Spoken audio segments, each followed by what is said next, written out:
Joining us on the line now is Lanny Davis, former Clinton White House counsel, author of Crisis Tales, a friend of this program. Hello, Lanny. Good morning to you. I have to say, I know it really hurts you and your audience to hear me say this, but I've actually missed you guys. Well, let's see if we can maybe we can change that real quick. Oh, Lanny, we missed you too. Hey, look, we're starting the Benghazi hearings. They're underway yesterday, and in the last few days, there has been a name that keeps cropping up in connection with the Benghazi investigation, and it is that of the the Secretary of State's Chief of Staff, Cheryl Mills. Now, Cheryl Mills is someone you know quite well because she was once a deputy White House counsel back when you were the White House counsel, so you know her.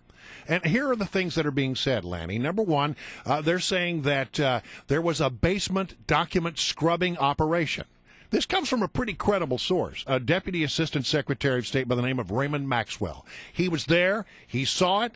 He said, he asked them what they were doing. He said, we're looking for documents that would not be flattering to the 7th floor, which is code for the Secretary's suite. Standing in the corner was Cheryl Mills. Standing in the corner was her Deputy Chief of Staff. They were overseeing this operation. And this was an operation that was ongoing before the Accountability Review Board got the documents. It would appear that what they were trying to do is remove damaging documents before the Accountability Review Board got that. Second thing we hear now is that apparently the Accountability Review Board had a guy by the name of Mike Mullins, Admiral Mike Mullins, chosen by Cheryl Mills, and that Mike Mullins gave her special access to what was going on with the review board and alerted her that a certain witness might not be very flattering to the quote-unquote 7th floor. Cheryl Mills is in the middle of all this. You know her well. What is your thought about Cheryl Mills and these accusations that have been made in recent days? Well, first of all, thanks for asking me the question so I can respond. And number one, I know Cheryl Mills very well. Number two, she's one of the most honest and fine lawyers I've ever known. Number three, she is an excellent lawyer in doing what lawyers do in this situation. She did exactly what a lawyer is supposed to do, which is to review any documents that might be problematical for a client, in this case, the entire State Department. She was counselor to the Secretary, but she is also working closely with the counsel to the State Department to review documents ahead of time to be prepared. There is no evidence, either by this anonymous source or by the gentleman, who I certainly believe, because she's doing her job by what you've just described, there's no evidence of any destruction of documents, any withholding of documents. Second point is Mike Mullins, the quote guy that you mentioned, is the former chairman of the Joint Chiefs of Staff, yes, a hero and a patriot, who there isn't the slightest shred of evidence of an absence of honesty and integrity. Her giving him a request and him complying to give her a heads up on adverse documents is exactly the right thing to do, but it is not right that his job is affected. And he ended up with Thomas Pickering, a Republican who co-chaired, a former ambassador, condemning the State Department for systemic failure of leadership. And Secretary of State Clinton immediately took responsibility and accepted all 29 the non-classified recommendations and made, for the second time in history, the review board's report public. So those are the facts, and it's unfortunate that there's an implication that documents were destroyed or withheld without there being an actual accusation. If it was transparent, why not let those documents go to the review board without a review? Why was there a need to find the documents if the goal was not to scrub them? Doing their job wouldn't want to see documents that might be harmful to be able to prepare a response. But if there's even the slightest suggestion, which there isn't, it's just innuendo, you guys don't have a single fact, nor would you propose one, that they withheld or destroyed documents. They reviewed documents. That is Cheryl Mills doing her job as a lawyer. There's a lawyer listening to you that wouldn't say, of course I'd want to review documents that might be problematical for my client to see if we have a good response. Lanny, it seems like you have put a lot of credit in this ARB, the Accountability Review Board, and I know that the Secretary of State and the President have also put a lot of... well, Mike Mullins and Tom Pickering are above reproach as far as anyone I know